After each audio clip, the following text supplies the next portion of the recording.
कल मैं सुबह यमुना के घाट पे आया तो कल की स्थिति वही थी जो 2021 की स्थिति थी। पूरा यमुना झाग से भरा हुआ था। शायद केजरीवाल को ये लगा कि ना मैं कि विजय शेखर गुप्ता एक ट्रक वॉशिंग पाउडर का लाके डाल दिया हो और झाग बना के मुझे बदनाम कर रहा हो, लेकिन सच्चाई ये कि वो जहर था। 2013 से बार बार ये कहते हैं कि भाई मैं दिल्ली वालों को यमुना में डुबकी लगवाऊंगा। भाई साहब केजरीवाल जी, आपने यमुना में कितनी बार डुबकी लगाई आके? मैं आके ये केजरीवाल का उस दिन विसर्जन करूंगा जिस दिन केजरीवाल की सरकार दिल्ली में गिरेगी। केजरीवाल का असली विसर्जन इस यमुना माँ के पास, जिस यमुना माँ का नाम लेकर दिल्ली में सरकार बनाई है, यही विसर्जन होगा उसका। अरे दिल्ली के मुख्यमंत्री अरविंद भाई केजरीवाल जी इस दुनिया में नहीं रहे भगवान, बहुत बुरे आदमी थे। ऐसे व्यक्ति को दोबारा दिल्ली का मुख्यमंत्री ना बनाना। आज केजरीवाल जी का पिंडदान और दिल्ली का कल्याण। जय हो केजरीवाल की, भगवान आपकी गंदी आत्मा को अशांति दे। नमस्कार, मैं और सब अवस्थर, आप देख रहे हैं ओ न्यूज़ हिंदी। पिंडदान का जो आखिरी दिन आज है, लेकिन हमें यहाँ पर मिले हैं फिल्म निर्माता विजय शेखर गुप्ता जी, जो लगातार आप देखते रहे होंगे तमाम अपने कामों के लिए चर्चा में रहते हैं। लेकिन आज ये दिल्ली के यमुना घाट पर बैठे हैं और अरविंद केजरीवाल जो हैं उनका पिंडदान कर रहे हैं। इनसे बात करेंगे और आपको दिखाएंगे कि आखिर ये क्यों कर रहे हैं और क्या एक बड़ा संदेश देने की कोशिश कर रहे हैं पूरे देश में। विजय शेखर गुप्ता जी, ओ न्यूज़ हिंदी के चैनल पर आपका बहुत बहुत स्वागत है। नमस्कार मेरे भाइयों। सर, ये बताइएगा कि आज आपको यमुना घाट पर बैठ करके अरविंद केजरीवाल का पिंडदान करने की क्यों जरूरत पड़ गई? भाई एक मरे हुए व्यक्ति का तो पिंडदान ही होगा ना। ये मर चुके हैं। ये तो मेरे ख्याल से 2013 में ही मर चुके थे, जब इन्होंने आदरणीय अन्ना हजारे साहब के साथ छल कपट किया था और छल कपट करके 2013 में दिल्ली में एक भ्रष्ट सरकार बनाई थी। मेरे लिए तो उसी दिन मर गए थे ये। अब जो अरविंद केजरीवाल है वो कौन है? ये तो एक पापी, दुष्ट, एक भ्रष्टाचारी इंसान है जो उसकी आत्मा दिल्ली और पंजाब में घूम रही है। अब इनके समर्थक जो है वो आ जाएंगे और कहेंगे कि विजय शेखर गुप्ता जी हमारे मुख्यमंत्री का अपमान कर रहे हैं। भाई अगर उनको लगता है कि मैं उनका अपमान कर रहा हूं तो भाई वो मेरे खिलाफ जाके FIR करा दें, कोर्ट में जाएं, मेरे को मुकदमा करें, मेरे को कोई तकलीफ नहीं है। मेरे लिए ये व्यक्ति 2013 में मृत है। ऐसा क्या मतलब हो गया कि पहले 2013 में जब ये आए थे तब जब तमाम लोग जो हैं वो समर्थन में थे, एक एक करके उनका सब साथ छोड़ते चले गए?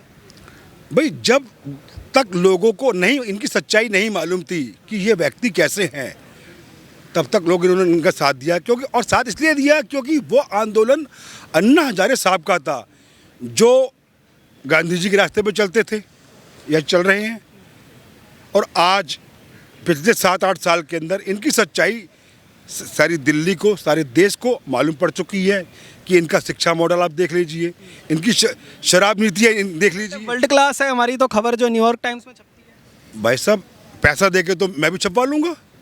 बोलो आपको कौन से टाइम से छपवानी है? न्यूयॉर्क टाइम में, लंदन टाइम में, पैसा दो, छपवा लो न्यूज़ से। पैसा देके छपवाई हुई 100% स्वर्गीय अरविंद केजरीवाल की वो न्यूज़ पेड है।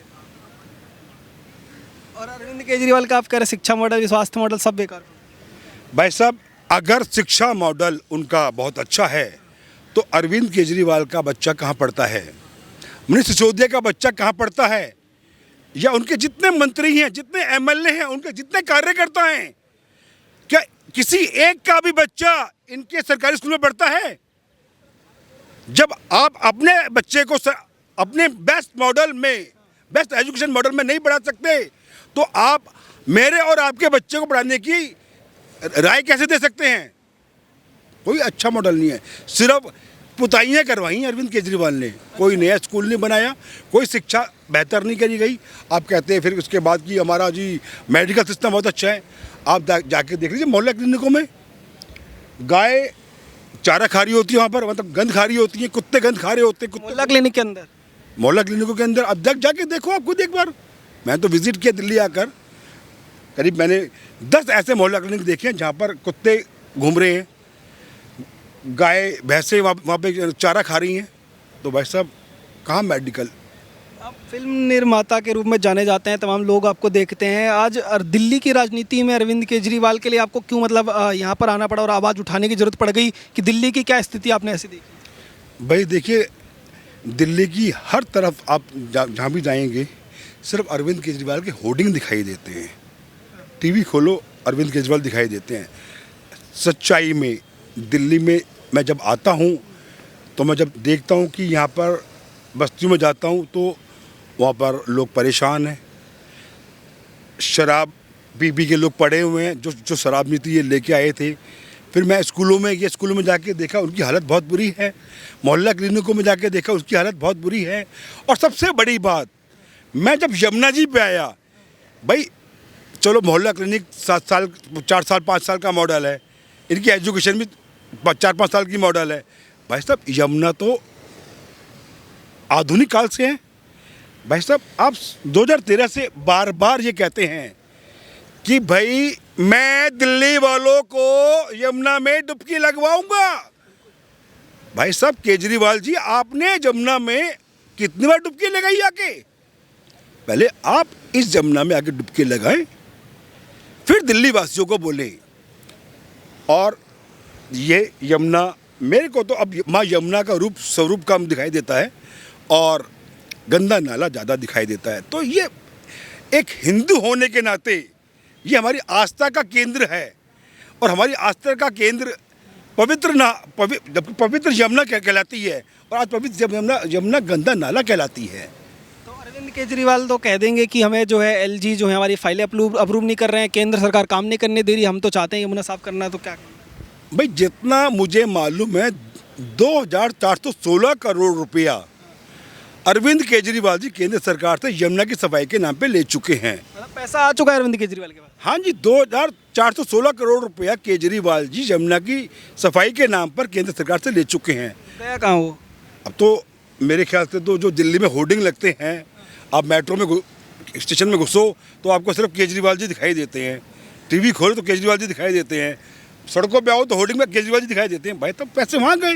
यमुना का पैसा प्रचार में लगा दिया। मेरे ख्याल से तो उन्होंने एजुकेशन का पैसा प्रचार में लगाया है, मेडिकल का पैसा इन्होंने प्रचार में लगाया है, फिर जो शराब से भ्रष्टाचार किया उसका पैसा भी प्रचार में ही लगाया गया है, और यमुना की सफाई का पैसा, सबसे बड़ा पैसा जो है वो भी प्रचार में ही लगाया गया है। दिल्ली वालों के लिए बिजली पानी भी तो फ्री दे रहे हैं, लोगों के लिए खर्च कर रहे हैं, चीज़ें कर रहे हैं, धीरे धीरे करके व्यवस्था सुधार रही है। भाई साहब आप फ्री देकर इंसान को आप नालायक बना रहे हैं। फ्री मॉडल से कभी किसी देश का भला हुआ है? आप वेनेजुएला में चले जाइए, वहाँ फ्री मिलता था। आज उस सरकार की हालत क्या है? श्रीलंका में भी फ्री मॉडल चालू किया था, तो आज श्रीलंका कहाँ है? तो यही हाल केजरीवाल जी ने दिल्ली का करा हुआ है कि फ्री मॉडल फ्री की राजनीति कर करके सिर्फ लोगों को बेवकूफ़ बनाया। कोई फ्री नहीं दिया जाए, कोई फ्री नहीं दे रहा। अरविंद केजरीवाल जी का जो आप श्राद्ध करने के लिए आज आए हैं पूरे विधि विधान से, क्या क्या व्यवस्था करके, किस तरीके का यहाँ पे एक मैसेज देने की कोशिश? भाई मैंने कहा ना, मेरे लिए तो केजरीवाल जी 2013 में ही मृत हो गए थे, लेकिन श्राद्ध, पिंडदान और दिल्ली का कल्याण आज कराए मैंने। तो ये तो पूरा विधि विधान से लग रहा है, आपने अगरबत्ती लगाई हुई है, पूड़ी रखी हुई है, पूरी व्यवस्था से, मतलब असली पिंडदान कर दिया गया। भाई पिंडदान तो असली में ही होता है। जब एक व्यक्ति मर चुका है तो उसका पिंडदान तो असलियत में ही होगा ना, असल में ही होगा ना। जो हमारी हिंदू रीति रिवाज है, हमारा हिंदू विधान, उसके अनुसार ही हुआ है। हिंदू समाज में भी तो काफ़ी गुस्सा दिल्ली के अंदर जब जाते हैं ग्राउंड रोड पे तो लोगों के बीच दिखाई देता है। वो कहते हैं कि एक तबके के लिए ही काम होता है, मंदिरों के जो लोग हैं, मंदिरों में पुजारी हैं, उनको सैलरी नहीं मिलती है पर मौलवी को मिलती है। इस तरीके के आरोप भी लगते रहे हैं। ये बात जो दिल्ली का हिंदू तबका है वो बिल्कुल सही बोल रहा है कि भाई आप मौलवियों को तो आप तनख्वाहें दे रहे हो, क्या मौलवी केजरीवाल का बाप है क्या? और हिंदू कहना मैं दुश्मन है। ये तो केजरीवाल ने जिस दिन से सत्ता में आया है उस दिन से मुस्लिम तुष्टीकरण की राजनीति की है, और अब ऐसा चलेगा नहीं दिल्ली में, क्योंकि अब दिल्ली का हिंदू जाग चुका है। और अगर केजरीवाल और सिसोदिया या आम आदमी पार्टी के जो भी दाएं बाएं हैं, ये अब कुछ भी कर लें, अब इनकी मुस्लिम तुष्टीकरण की राजनीति नहीं चलेगी। अब देख रहे हैं केंद्र सरकार अब जो भी राज्य में मुस्लिम तुष्टिकरण हो, चाहे पीएफआई हो, जो पीएफआई के जो गुंडे हैं, आतंकवादी हैं, उनके पीछे अब पुलिस पड़ी हुई है। या मदरसों की जो राजनीति कर रहे थे, या दिल्ली में मुस्लिम राजनीति। अमानतुल्लाह खान को भी जेल भिजवा दिया। भाई साहब, मैं कौन हूँ भेजने वाला? उनको तो सरकार ने भेजा है। और सरकार ने क्यों भेजा? क्योंकि वो एक आतंकवादी व्यक्ति को क्या घर में रहने का हक है या देश में रहने का हक है? उसका तो स्थान तिहाड़ जेल ही है। पर आम आदमी पार्टी वाले लोग तो ये कह रहे हैं ना, कह रहे हैं कि मुसलमान है, सिर्फ इसलिए टारगेट हो रहा है। जानबूझ करके ताहिर हुसैन को भी ऐसे टारगेट किया था और अमानतुल्लाह खान को भी ऐसे टारगेट कर रहे हैं। भाई, ना ही ताहिर हुसैन सीधा सच्चा आदमी था, उसकी हिस्ट्री सबको मालूम पड़ चुकी है, इतिहास सबको मालूम पड़ चुका है कि वो कौन है। और अमानतुल्लाह खान का भी, यार जिस आदमी के ऊपर 35 केस चल रहे हैं, तो भाई वो आदमी सीधा सच्चा तो नहीं है। एक आतंकवादी की जगह तिहाड़ जेल है और भारत सरकार ने उसको उसका सही स्थान दे दिया है। अब ये बताइएगा विजय शेखर गुप्ता जी, आप दिल्ली आए, दिल्ली में आपने स्थिति देखी और उसके लिए आवाज़ भी उठा रहे हैं, पर क्या ये आवाज़ सिर्फ एक दिन के लिए होगी? आज ही ये जो पिंडदान का कार्यक्रम है, इसके बाद ये आवाज़ दब जाएगी या आगे भी इस तरीके की चीज़ें आप लगातार उठाएंगे? मेरे भाई, ये आवाज़ पिछले 6 महीने से जारी है और उस दिन तक जारी है जब तक केजरीवाल की सरकार दिल्ली में गिर नहीं जाती। और मैं आके ये केजरीवाल का उस दिन विसर्जन करूंगा जिस दिन केजरीवाल की सरकार दिल्ली में गिरेगी।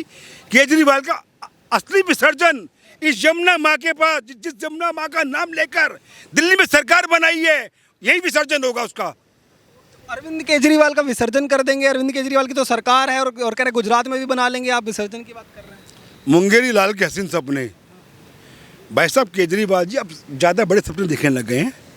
वो तो प्रधानमंत्री बनने का भी सपना देख रहे हैं।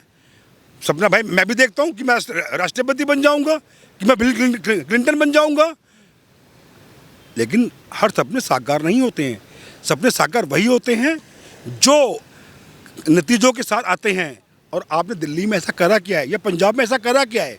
आपने अरविंद केजरीवाल से कभी संपर्क करने की कोशिश करी कि ये जो यमुना की स्थिति आपने देखी है, इसको सुधारने के लिए कोई टाइम दिया हो कि इतने टाइम में सुधार देंगे, ऐसा कुछ कभी? भाई, आज की तारीख में उस तक पहुंचना आसान काम है?